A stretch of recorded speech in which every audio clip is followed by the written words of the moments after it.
여러분의 손을 성경에 얹으시기 바랍니다. 말씀에 대한 공동의 고백을 하겠습니다. 우리는 성경이 하나님의 말씀이고 구원하는 능력이며 거룩함을 훈련하는 진리임을 믿습니다. 아멘. 기도합니다. 하나님, 말씀을 우리에게 주셨으니 마음문 열고 받아들입니다. 가르쳐 주시고 깨닫게 하여 주옵소서. 예수님의 이름으로 기도합니다. 아멘.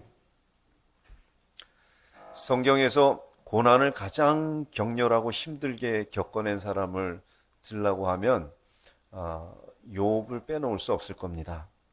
욥은 본래 엄청난 부자였습니다. 그냥 부자가 아니고 엄청난 부자였습니다. 그래서 성경에 따르면 양과 낙타와 소와 나귀 등등을 다 이제 합치면 최소한 11,500마리가 됐습니다. 이 정도를 관리하려면 가축을 돌보는 종들이 또 엄청나게 많았을 거고요. 그런데 진짜 하루아침에 이걸 다 잃어버렸습니다. 우리가 오늘 이제 읽지 않은 13절 이하의 말씀에 보면 욥이 한순간에 그의 재물과 심지어 자녀들까지 잃어버리는 사건이 나옵니다. 스바 사람들의 공격으로 소와 나귀를 다 빼앗기고 종들도 칼에 다 죽었습니다.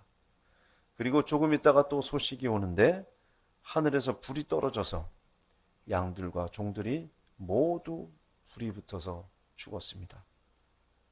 또 소식이 오는데 이번에는 갈대아 사람들이 쳐들어와서 낙타들을 다 빼앗아 갔습니다. 심지어 그의 아들 7과 딸 3이 함께 모여 식사하던 중에 집이 무너져서 모두 죽고 말았습니다. 이게 하루에 벌어진 일입니다. 차례차례 이 소식들이 전해질 때 욥의 심정이 어땠을까요? 이때 제정신이면 그게 이상하죠. 정신을 차릴 수 없는 게 맞는 거죠. 왜 이런 일이 일어났을까요? 욥은 그 이유를 사실은 알지 못하고 있습니다. 그런데 우리는 오늘 성경을 읽은 본문을 통해서 알고 있죠. 사탄이 욥을 공격한 겁니다. 욥이 이렇게 망하는 사건이 있기 전에 사탄과 하나님 사이에 큰 논쟁이 있었습니다. 욥기 1장 8절 말씀을 우리 같이 읽겠습니다. 8절입니다. 여호와께서 사탄에게 이르시되 네가 내 종 욥을 주의하여 보았느냐. 그와 같이 온전하고 정직하여 하나님을 경외하며 악에서 떠난 자는 세상에 없느니라. 욥은 세상 누구보다도 하나님을 사랑하고 경외한다. 이렇게 하나님이 사탄 앞에서 욥을 칭찬하신 거죠. 하나님의 마음이 얼마나 쏙 들었으면 그랬을까요?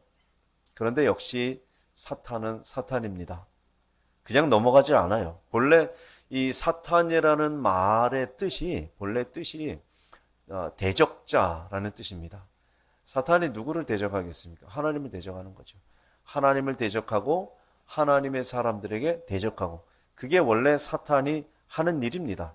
그러니까 사탄이 매일 고민하고 생각하는 건 뭐겠습니까? 어떻게 하면 하나님께 대들까? 어떻게 하면 하나님께 반대할까? 이게 사탄의 일입니다. 어떤 사람의 믿음을 무너뜨려서 하나님을 떠나게 하는 것, 이것도 역시 하나님을 대적하는 사탄의 일입니다. 그러니까 욥을 칭찬하는 하나님의 말씀에 사탄이 가만히 있을 수가 없는 겁니다. 곧바로 반격에 나서죠. 그게 9절과 10절입니다. 말씀 9절 10절 같이 읽습니다. 사탄이 여호와께 대답하여 이르되 욥이 어찌 까닭 없이 하나님을 경외하리이까. 주께서 그와 그의 집과 그의 모든 소유물을 울타리로 두르심 때문이 아니니이까. 주께서 그의 손으로 하는 바를 복되게 하사 그의 소유물이 땅에 넘치게 하셨음이니이다. 욥이 까닭 없이 하나님을 경외하는 거 아닙니다. 다 이유가 있습니다. 이유가 뭐냐면 하나님이 주신 게 많아서요. 그의 집과 소유물을 울타리로 두르셔서 딱 보호해 주시고 부어 주시고, 그렇게 많이 주시니까 욥이 하나님 경외할 수밖에 없지요. 재물과 상관없이, 그러니까 이게 까닭 없이입니다. 재물과 상관없이 하나님을 절대 경외하지 않을 겁니다. 이게 사탄의 주장입니다. 사탄은 이렇게 말하는 겁니다. 욥의 믿음은 먼지 같은 겁니다. 불면 날아가는 겁니다. 그는 정말로 하나님을 사랑하지 않습니다. 하나님이 주시는 재물을 사랑하는 거죠. 이거죠. 잘 되면 복 받아서 좋다며 하나님을 경외하고 어려움에 하나님이 싫다며 떠나는 그런 수준의 믿음이지요. 하나님 욥을 잘못 보셨습니다. 이렇게 얘기하는 거예요. 자, 여러분 보세요. 욥은 대표 선수 같은 사람인데요. 하나님이 지금 이렇게 말씀하셨잖아요. 이 세상에 욥 같은 사람은 내가 본 적이 없다. 정말 최고라는 거예요. 그런데 만약에 욥의 믿음이 정말로 한 톨의 먼지보다도 못한 가벼운 믿음이었다는 게, 믿음도 아무것도 아니었다는 게 딱 증명이 되면요, 이 세상에 하나님을 섬기는 믿음을 가진 사람은 아무도 없는 겁니다. 그 논리에 따르면. 하나님이 욥이 제일 믿음이 좋다고 칭찬하셨는데 제일 믿음이 좋은 사람이 무너지면요, 욥이 대표 선수 같은 사람이에요. 욥이 만약에 믿음을 계속 좋은 믿음이라면 욥을 따라서 그 믿음을 가지고 있는 사람이 뒤에 있다고 우리는 추정할 수 있고, 욥의 믿음이 무너지면 욥마저도 무너졌는데 다른 사람도 다 하나님을 섬기는 사람이 이 세상에 하나도 없습니다. 누가 하나님 좋아하는 사람이 있습니까? 누가 하나님을 경외하는 사람이 있습니까? 아무도 없어요. 하나님. 이게 사탄의 이야기입니다, 사실은. 그러면서 이렇게 말하죠. 11절 말씀입니다. 자, 11절 말씀. 이 사탄이요, 자기 주장을 증명할 수 있다고 말하는 겁니다. 11절 같이 읽습니다.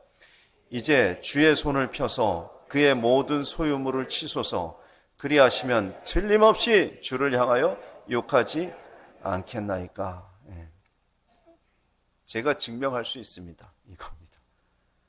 그리고 말씀드린 대로 욥이 하나님을 욕하고 떠난다면 욥마저도 그랬는데 나머지 사람도 아무도 하나님 곁에 남을 사람이 없는 겁니다. 하나님에게 그래서 욥이 희망입니다. 욥은 절대 하나님을 떠나면 안 돼요.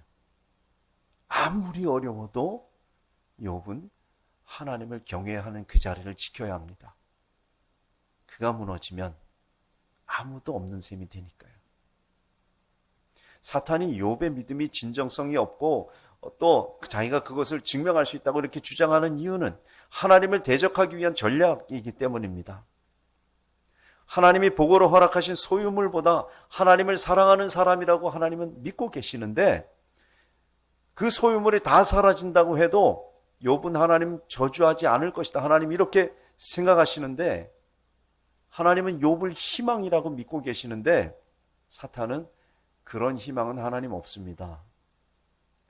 하나님이 가지고 있는 희망이라는 건 이 세상에 존재하지 않습니다. 이런 얘기입니다. 하나님의 희망을 꺾는 거죠. 그게 지금 사탄이 하나님을 대적하고 있는 방식입니다. 그래서 하나님의 희망을 꺾고 하나님을 이기기 위해 욥의 믿음을 무너뜨리려는 겁니다. 자, 이제 욥의 역할이 중요해졌습니다. 매우 중요해졌습니다. 사탄의 도발로 인해서 욥은 하나님을 향한 자신의 믿음을 증명해야 합니다. 욥의 믿음이 재물을 따라가는 얄팍한 것이 아니라고 하나님은 지금 믿고 계십니다.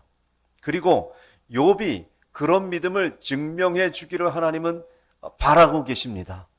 욥은 하나님이 붙잡고 있는 희망입니다. 하나님의 희망이 무너지느냐 마느냐는 이제 욥에게 달려 있습니다. 우리 모든 사람의 믿음의 대표 선수 욥에게 달려 있습니다. 그리고 사탄은 하나님을 대적하기 위해서, 하나님의 희망을 무너뜨리기 위해서 욥을 공격합니다. 그게 아까 처음에 말씀드렸던 하루 만에 모든 것이 다 사라지는 고난, 재난입니다. 재난. 이제 욥은 어떻게 될까요? 그의 재산이 다 사라져 버릴 때 욥은 하나님을 원망하고 저주하고 떠날까요? 아니면 그 반대일까요? 그 답은 욥기 1장 21절과 22절에 있습니다. 21절, 22절 말씀 같이 읽겠습니다.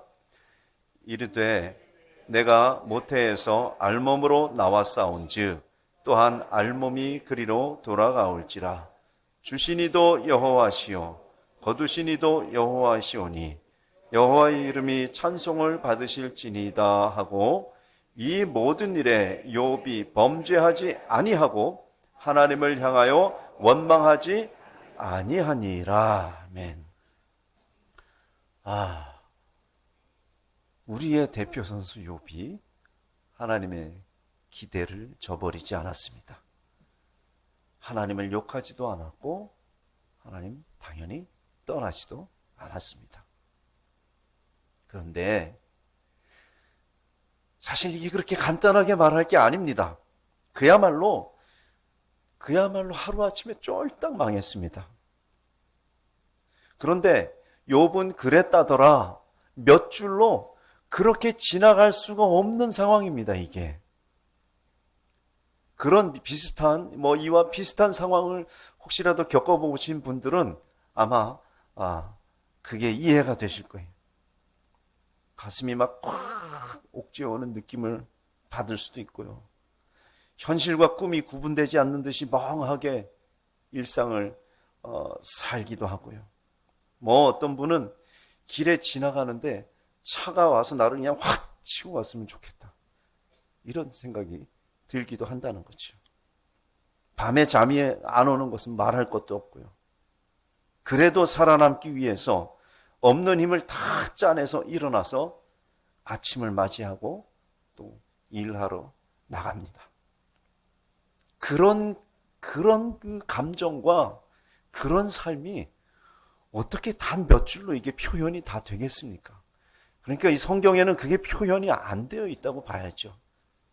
지면이 한정되어 있으니까요. 남들은 모릅니다. 짐작이야 하겠죠. 괴롭겠다, 참 힘들겠다, 어렵겠다, 짐작 정도는 하겠지만, 그러나 당사자만큼 알 수는 없습니다. 그러니까 이 욥이 하나님을 향해서 원망하지 않았다는 그 답이 나올 때는 남들은 상상도 하지 못하는 고통을 겪어내고 난 후에 그때 나온 답입니다.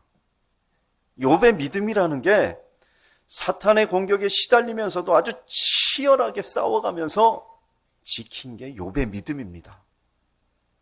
그래서 욥의 믿음이 한편으로는 귀한 거죠. 그러고도 사실은 욥의 고난이 끝나지 않았습니다. 이게 1장의 이야기인데 2장에 보면 사탄이 또 공격하죠. 하나님, 그의 몸을 공격하면 그도 어떻게 할 수 없을 겁니다. 그래서 그 몸이 완전히 만신창이가 되도록 만들어버리죠. 아내가 당신 하나님을 욕하고 저주하고 죽어라, 이렇게 얘기할 정도로. 고통에 고통을 더하는 사탄의 공격 속에서 하나님은 2장에서도 마찬가지입니다. 여전히 욥이 믿음을 지킬 것이다, 이렇게 욥에게 희망을 걸죠. 욥은 여전히 하나님의 희망입니다. 고난이라는 게 이게 이제 욥의 고난이 정말 힘든 거죠. 그런데 이런 측면도 있습니다. 고난 그 자체도 사실은 힘들지만요, 고난을 견디기가 더욱 어려운 이유 중에 하나는 이게 무슨 의미가 있는지 모를 때입니다. 내가 이렇게 고통당하고 고난당하는 게 도대체 무슨 가치가 있느냐, 무슨 의미가 있느냐, 그걸 모를 때 정말 그건 견디기 어렵습니다.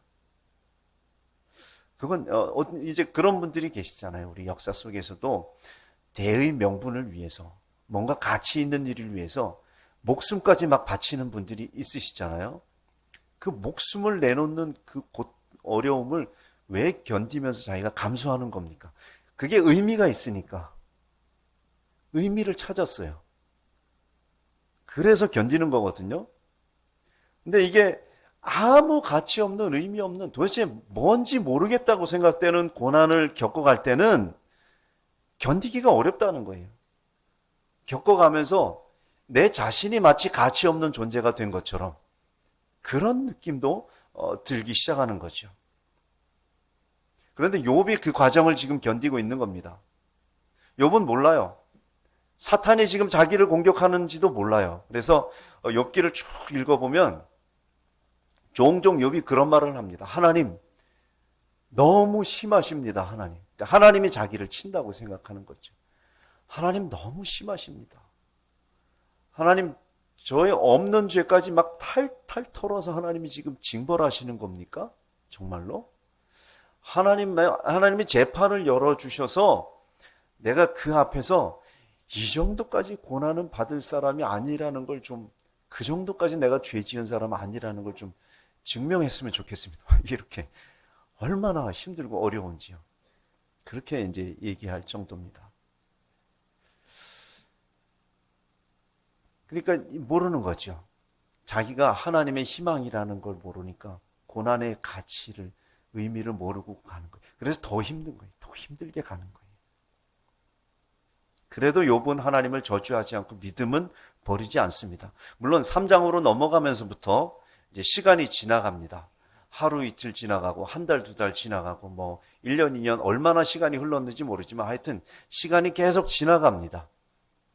이 고난이라는 게, 고통이라는 게 견뎌야 하는 날이 길어지면 처음에는 우리가 고통을 겪을 때는 막 그래 하나님 막 이렇게 붙잡고 견디다가도 시간이 지나면서 이게 더 어려워지는 경우가 있거든요. 똑같은 고난도 시간이 길어지면. 그래서 그랬는지 모르겠어요. 하여튼 3장으로 넘어가면서 욥이 자기의 태어난 날을 저주합니다. 내가 태어났던 그날이 차라리 파괴되고 멸망해서 없어졌었더라면, 자기가 차라리 태어나지 않았더라면, 그런 거죠. 그렇게 이제 감정이 막 동요하고요, 흔들리고 막 그럽니다. 그런데 그래도 우리가 욥이 믿음의 사람이라고 우리가 여기는 것은 오늘 말씀에서 하나님을 저주하지 않았다, 이런 말씀도 있지만 욥기를 내내 읽어가면서 욥은 하나님을 떠나겠다는 말을 안 합니다. 하나님 버리겠다는 말은 절대 안 해요. 이런 말은 해요. 하나님 정말 너무 심한 거 아닙니까? 이런 말은 해도 하나님을 떠나진 않아요. 그리고 중간중간마다 그 자기가 하나님에 대해서 갖고 있는 아픈 마음, 아픈 감정까지 기도로 올려드립니다. 뭐 그 전에 좋았던 시절의 기도와 다르죠. 이건 정말 피를 토하는 기도입니다. 나 정말 이렇게 못 살게 하셔도 되는 겁니까, 하나님? 그래도 기도를 해요, 기도를. 무슨 말이냐면요, 하나님을 안 떠난다는 겁니다. 이게 중요해요. 방황해도 교회 안에 머물러 있어야 하고, 방황해도 하나님 안에 머물러야 합니다. 전혀 흔들리지 않는 것도 믿음이지만, 흔들리는 것 같아도 하나님 안에, 교회 안에 머물러 있는 이것도 역시 믿음입니다. 그 믿음이 우리를 향해 품고 계신 하나님의 희망을 지켜내는 어떤 것이라는 겁니다. 그래서 욥은 우리에게 그런 걸 보여주는 거죠. 하나님의 희망으로 사는 사람은 어떻게 그의 삶을 살고 믿음을 지켜내는가. 이제 신약으로 와서요, 요한복음 9장 말씀을 우리가 읽었는데요, 요한복음 9장에선 욥과 또 다른 방식으로 하나님의 희망이 되는 사람을 만납니다. 이 사람은 태어날 때부터 앞을 못 보는 사람입니다. 고대에는 신체적인 어려움이 생기면 생계를 꾸려가는데 아주 심각한 어려움이 발생하던 시절입니다. 지금보다 훨씬 더요. 그래서 이 사람도 성인이 이미 되었습니다. 이미 다 커서 성인이 됐지만 달리 자기의 생계를 꾸려갈 방도가 없어서 구걸을 하며 살아가는 겁니다. 이 사람이 게을러서 거지가 된 것도 아니고요, 뭐 열심이 없어서 구걸하게 된 것도 아닙니다. 그런데 그 당시 유대인들은 이런 사람을 보면서 뭐라고 했냐면요, 신체적 어려움이 이렇게 심각하거나 뭐 아주 깊은 병에 걸리거나 이런 사람들은 분명히 죄 때문이다, 이렇게 생각했습니다. 이제 욥의 친구들도 그렇게 생각했거든요. 그래서 욥을 찾아와서, 욥이 죄 때문에 그런 건 아니었죠. 그런데 친구들은 찾아와서 분명히 너의 죄 때문이다, 이렇게 이제 막 공격을 하는 겁니다. 욥은 아니다, 나는 내가 죄인인 건 알지만 이런 고통을 겪을 만한 죄는 아닌 것 같아. 그러면서 이제 갑론을박이 벌어지는 게 욥기거든요. 근데 이제 요한복음 9장에서 유대인들은 그렇게 생각하는 거죠. 그 유대인들의 생각을 대표하는 말이 제자들의 입에서 나왔습니다. 제자들이 이렇게 말해요. 요한복음 9장 2절 말씀 보면요. 제자들이 물어 이르되 랍비여 이 사람이 맹인으로 난 것이 누구의 죄로 인함이니까 자기니까 그의 부모니까 이렇게 물어봐요. 그러니까 아주 딱 이미 정해놨어요. 답은 이거는 분명히 죄 때문이야. 딱 답을 정해놨어요. 그리고 거기서 한치도 벗어나고 싶어 하지 않아요. 그리고 묻는 겁니다. 누구 죄 때문입니까? 자, 예수님은 이 틀을 벗어나십니다. 그런데 제자들의 질문과 전혀 다른 차원의 대답을 하시는데 죄가 신체적인 어려움의 출발이다 이런 생각에서 제자들은 벗어나지 못하고 있는데 예수님은 그거는 하나님의 희망과 관련이 있어 이렇게 말씀하시는 거예요. 말씀 읽어보겠습니다. 요한복음 9장 3절입니다. 3절 같이 읽습니다. 예수께서 대답하시되 이 사람이나 그 부모의 죄로 인한 것이 아니라 하나님이 하시는 일을 나타내고자 하심이라. 하나님이 하시는 일을 나타내는 것, 그게 하나님이 원하시고 바라시고 소원하시는 거예요. 하나님의 선한 뜻을 드러내는 거예요. 이 사람은 하나님의 희망인 겁니다. 이 말씀이 하나님이 일부러 이 사람을 보지 못하게 하나님이 만드셨어 이런 이야기는 아닙니다. 오히려 조금 더 정확히 말하자면 이 세상에서 겪는 그 어떤 고통이 있더라도 하나님은 그것을 통해서도 하나님의 선한 뜻을 드러낼 마음을 가지고 희망을 가지고 계신다. 이 이야기입니다. 우리가 이거는 절망적이야, 이거는 희망이 없어 라고 말하는 그 사건이나 그 조건 속에서도 하나님은 하나님의 선한 뜻을 드러내려는 희망을 거기다가 심고 계신다는 겁니다. 그런 말씀이죠. 사람들은 불행을 피하고 싶어서 애를 쓰고 그게 불행을 대하는 삶의 대부분의 마음가짐이라면 하나님은 그 불행 속에서도 하나님의 선함과 오름이 드러나도록 하시려는 희망을 거기다가 심고 계시는 거죠. 그리고 지금 이 순간 예수님은 바로 이 안 못 보는 사람에게서 하나님의 희망을 이루어내려고 하십니다. 예수님이 나타내시려는 하나님의 일, 그건 세 가지로 대충 요약할 수 있습니다. 첫 번째는 그의 눈을 고치시며 하나님의 은혜를 보이시는 거죠. 그런데 더 중요한 것들이 뒤에 있습니다. 두 번째는 그 고침받은 자가 예수 그리스도를 믿어 영생을 얻게 하시는 것입니다. 예수님은 이 사람의 눈을 고치셨고 그는 그 뒤에 예수님을 따르는 제자가 되죠. 그리고 세 번째는 이 사람을 통해 예수님이 구원자가 되신다는 걸 나타내는 겁니다. 이게 하나님의 일입니다. 이 사건은 요한복음에서 6번째 표적입니다. 요한복음에서 표적이라는 말을 쓸 때 그거는 예수님이 우리의 구원자로 오셨다 하는 걸 알려주는 사건이라고 말씀을 드렸죠. 이 안 못 보는 사람이 눈을 뜨고 빛을 보는 사건을 통해서 우리는 예수님은 우리를 영생의 빛 가운데 생명의 빛 가운데 살게 하시는 분이구나 하는 걸 우리가 알게 되는 겁니다. 말씀을 읽어보실까요? 요한복음 9장 5절 말씀입니다. 같이 읽겠습니다. 내가 세상에 있는 동안에는 세상의 빛이로다. 빛이 있어야 보이는 거잖아요. 그래서 이걸 서로 비슷하게 연결시키신 거죠. 이 사람이 눈을 뜨는 사건을 통해서 예수님이 빛이라는 것을 예수님이 지금 보여주고 싶으신 거예요. 그리고 그게 하나님의 일입니다. 그리고 그게 하나님의 희망이 피어나고 있는 현장인 거죠. 이 사람은 사람들이 보기에는 그동안 힘들게 살았고 성인이 될 때까지 견뎌온 시간이 있잖아요. 사람들에게 때로는 무시받는 시간도 있었을 수도 있고요. 자기 스스로 굉장히 답답한 시간도 있고요. 그걸 견뎌오면서 힘들고 마음의 상처도 받았을 텐데 예수님은 이 사람은 하나님의 희망이야, 이렇게 말씀하시는 거죠. 이 사람을 통해 인류를 구원하시는 예수님이 드러나도록 하시려는 거야, 이 말씀하시는 겁니다. 자, 결론을 맺을게요. 보통 우리들은 이렇게 말합니다. 하나님이 우리의 희망이십니다. 맞죠? 하나님 우리의 희망입니다. 그런데 오늘 말씀은 그 반대도 말이 된다고 우리에게 이야기하는 겁니다. 우리는 하나님의 희망입니다.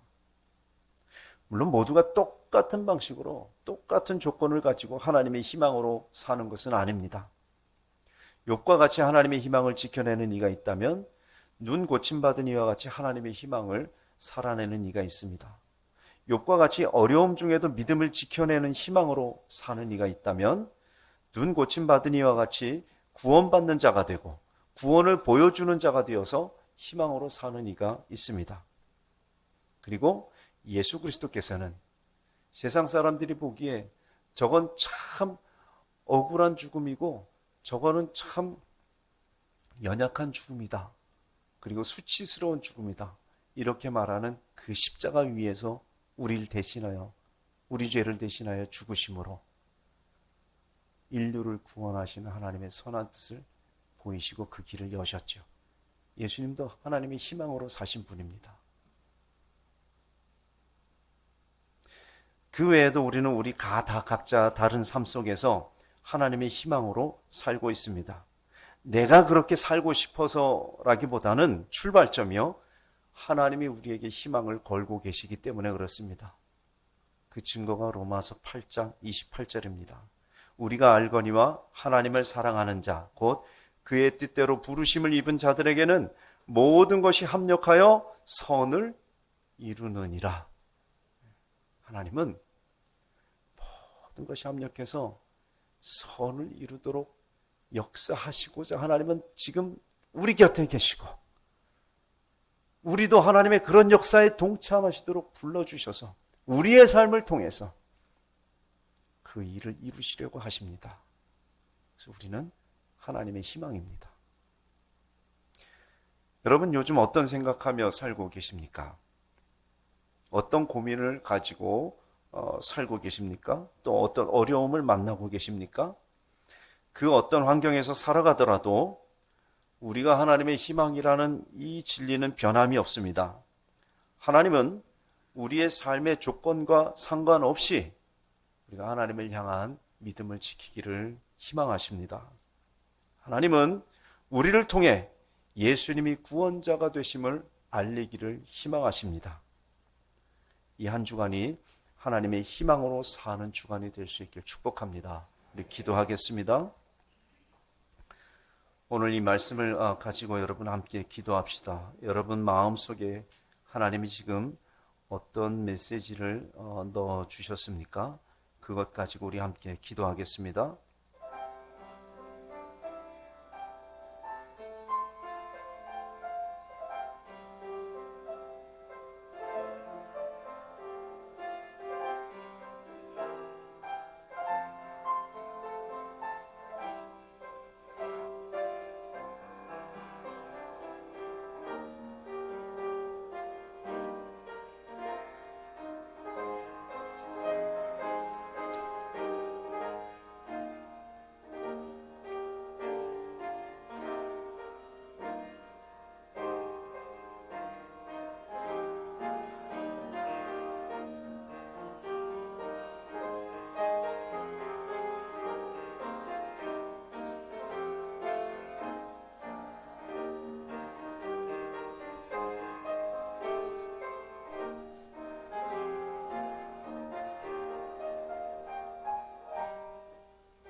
하나님 사랑합니다.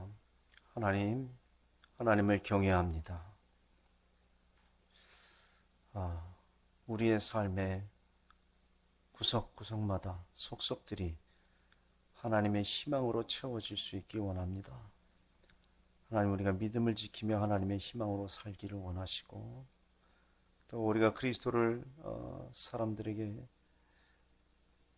알려주고 들려줌으로써 하나님의 희망으로 살기를 원하시는 것을 우리가 압니다. 응답하는 우리가 되기를 원합니다. 하나님의 이 희망으로의 부르심에 우리가 응답하며 살기를 원합니다. 우리 곁에서 동행하시며 우리를 그렇게 인도하여 주옵소서. 예수님의 이름으로 기도합니다. 아멘.